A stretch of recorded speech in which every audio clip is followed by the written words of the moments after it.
وہ پورا جو عشرہ ہے انتہائی اہم ہے. یہ جو پورا جو رمضان کے بعد میں سب سے زیادہ کہا جاتا ہے کہ یہ سب سے زیادہ اہم عشرہ ہے. ہر وقت میں ہر عبادت اور ہر روزے کا اس میں ثواب ملتا ہے بہت زیادہ. اگر روزہ رکھے کوئی ثواب ملتا ہے.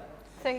تو اب میں یہ کہنا چاہتا ہوں کہ یہ جو آپ نے فرمایا ہے، ایک تو یہ ہے کہ بہت سے لوگ ایسے ہوتے ہیں کہ جن کو سالوں پورے سال میں گوشت کھانے کو نہیں ملتا ہے، ان کو گوشت مہیا ہو جاتا ہے. ہم تو نہیں جانتے کہ لیکن کراچی میں یہ ضرور روایت ہے بالکل کہ وہ گوشت بہت بڑی تعداد میں بڑھتا ہے اور وہ لوگوں تک پہنچتا ہے. صحیح. ویلکم بیک ناظرین، پروگرام میں ایک مرتبہ پھر سے آپ کو کہیں گے خوش آمدید. بطول، جس طرح سے ابھی ہم بات کر رہے تھے کہ ہم ملک کے سیاسی منظرنامے کو بھی ساتھ ساتھ ڈسکس کر رہے ہیں. اب عید ایک ایسا ایونٹ ہے کہ سب مل جل کے اس میں بہت بازاروں میں گہما گہمی ہے. مرد حضرات منڈیوں کا رخ کر چکے ہیں، جنہوں نے جانور خرید لیے ہیں وہ اس کی خاطر مدارت کر رہے ہیں. تو آپ کیا سمجھتی ہیں کہ آنے والا وقت کتنا ضروری ہے کہ ہم ان ایونٹس کے بیس لائن کر کے اور آنے والے وقت میں بھی جذبہ ایثار، قربانی اور مل جل کر رہنا، وہ گوشت بانٹنے کی بات جیسے نصرت مرزا صاحب کر رہے تھے، اس تمام ترین روایات کو ریوائیو کرنے کی اس وقت ملک کے تناظر میں جب ہم دیکھتے ہیں، ملک کی صورتحال کو، جب ہم اپنے معاشرے کے صورتحال کو دیکھتے ہیں، کتنا ضروری ہے ہم اپنی روایات کو ریوائیو کریں؟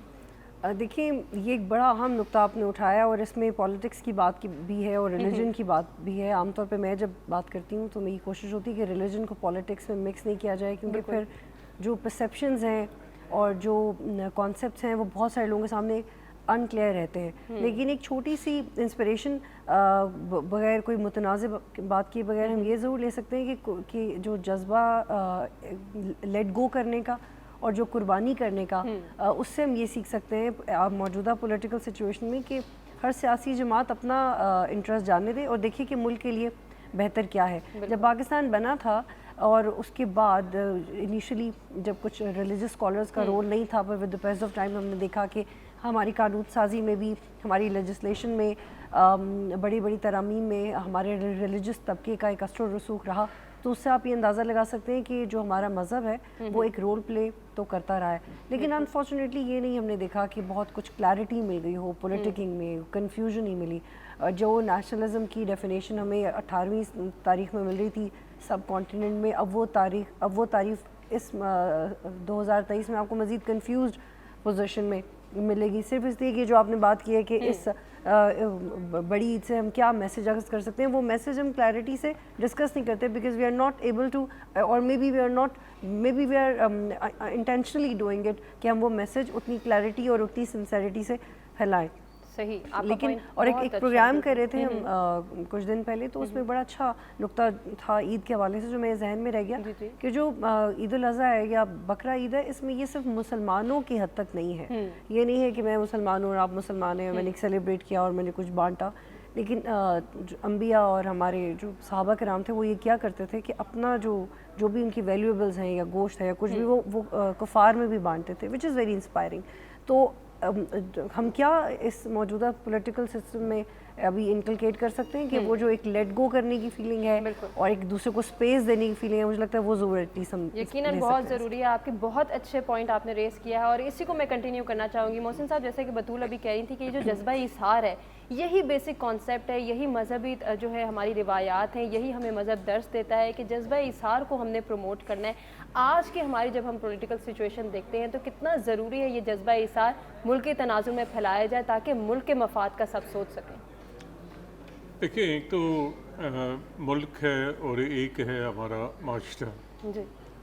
تو سب سے پہلے تو میں ملک پہ بھی توجہ دینی چاہیے لیکن معاشرے پہ بھی. اب دیکھیں، عید کا موقع ہے، قربانی کی بات ہو رہی ہے، جذبہ اثار کی بات ہو رہی ہے، لیکن ہم نے دیکھا کہ ابھی حال ہی میں ہمارے 400 کے قریب پاکستانی جو ہے وہ سمندر میں ڈوب گئے.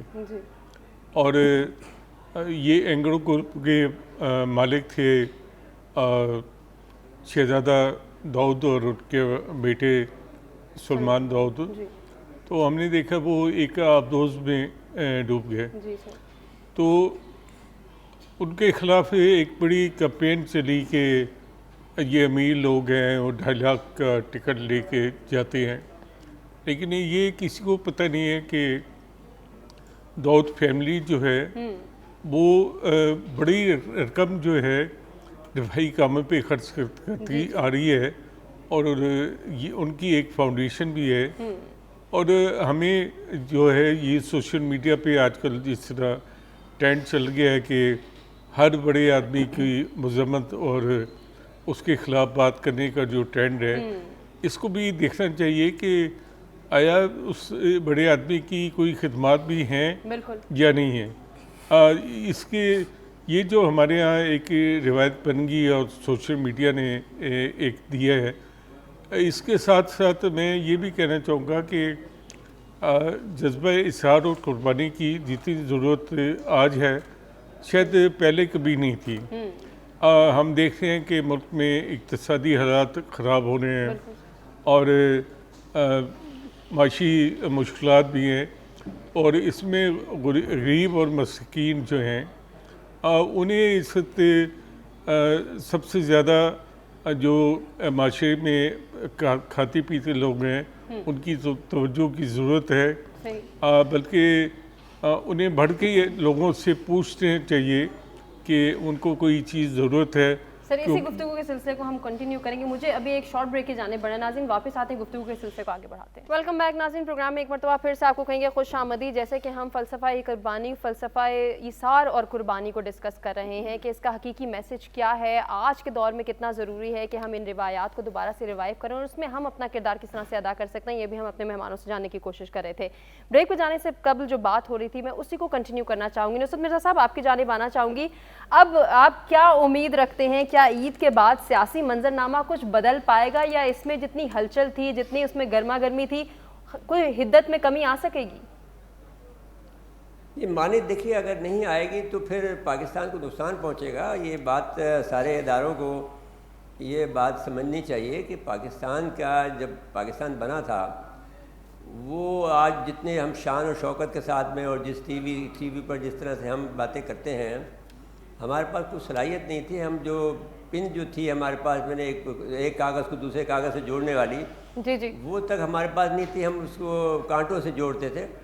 تو لیکن اس کے باوجود بھی ہم ترقی کرتے تھے اور ہم نے جرمنی کو بھی ہم نے مدد دی ہے. تو یہ تو بات اگر آپ کرنا چاہتے ہیں ملک کے بہتری کے لیے تو یہ آپ کو کرنا پڑے گا. اظہار بھی کرنا پڑے گا، قربانی بھی دینی پڑے گی. اور یہ جو سلسلہ ہے جس کے اندر انا کا معاملہ ہے، یا جو پاکستان کے اندر جو دوسرے معاملات ہیں جس کے اندر کرپشن ہے، اس سب سے آپ کو ایک دفعہ چھوڑنا پڑے گا اور نئے سرے سے جو پاکستان کو بلڈ کرنا ہے، جو پاکستان کے اندر بڑی صلاحیت ہے. اب جیسا کہ انہوں نے کہا کہ بھئی ہمارے بچے جا رہے ہیں تو کیوں جا رہے ہیں، یہاں پر بہت گنجائش ہے، اگر آپ چاہیں تو ان کے لیے کام پیدا کر سکتے ہیں. جب ہٹلر نے اپنا معاملہ شروع کیا تھا تو اس نے آٹو بان جو ہے روڈ بنانے شروع کر دیے تھے خواہ اور لوگوں کو جو ہے کرنسی کے اندر اپنے لوکل کرنسی کے اندر وہ جو ہے پیسے تنخواہ دیتے تھے، جو ان کو کوئی پرابلم نہیں ہوتا تھا کیونکہ وہ نوٹ چھاپتے تھے، وہ پیسے دے دیتے تھے. اور جو اب میں یہ نہیں کہتا کہ ہٹلر کی میں نے مثال دے دی کہ کوئی جنگ پہ ہم جا رہے ہیں، لیکن طریقہ تو ایک آپ کے سامنے موجود ہے نا، وہ کس طریقے سے اپنے لوگوں کو جو بے روزگار ہیں، جو بیچارے اب جو اتنی بڑی تعداد میں ہمارے لوگوں کی اموات ہوئی ہے، جو آپ وہاں جا کر جو خوار بھی ہوتے ہیں، ذلیل بھی ہوتے ہیں اور اموات کا بھی سامنا کرنا پڑ رہا ہے. تو وہ آپ ایسا اگر اپنے لوگوں کو یہاں موقع دے دیں تو بڑا ٹیلنٹ ہے پاکستان کے اندر. جب ہم لوگ باہر جاتے ہیں تو اتنے شاندار کام کرتے ہیں، جو وہاں کے لوگ اشش کر جاتے ہیں، جو 10 آدمی کام کر سکتے ہیں وہ ہمارے 5 آدمی کام کر لیتے ہیں.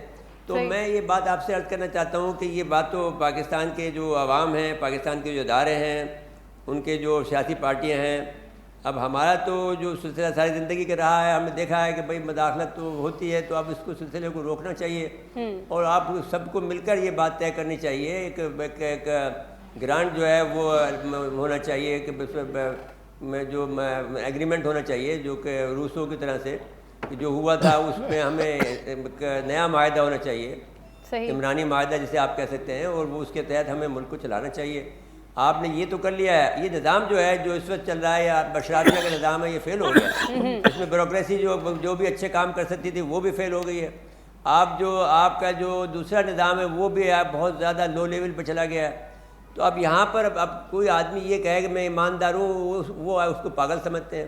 ٹھیک ہو گیا سر, آپ کا پوائنٹ آ گیا. بطول, آپ کیا جی. سمجھتی ہیں, آپ کو لگتا ہے کہ عید الاضحیٰ گزرنے کے بعد جو ہے ملک کا سیاسی منظرنامہ کچھ چینج ہو جائے گا؟ وہ جو اختلافات کی خبریں گرم ہو رہی ہیں, وہ جو ہے ایک دوسرے سے ناراضگیاں, گلے شکوے بہت تیزی سے جنم لے رہے تھے, ان میں کچھ کمی آ پائے گی؟ نہیں, مجھے لگتا ہے ایسا بالکل نہیں ہوگا, کیونکہ اگر یہ اتنا آسان ہوتا کہ اس چیز کو محسوس کیا جاتا کہ عید ہے اور اپنے رویوں میں تھوڑا تبدیلی لائے, تو اس سے زیادہ تو آئیڈیل سسٹم کوئی ہو نہیں سکتا تھا.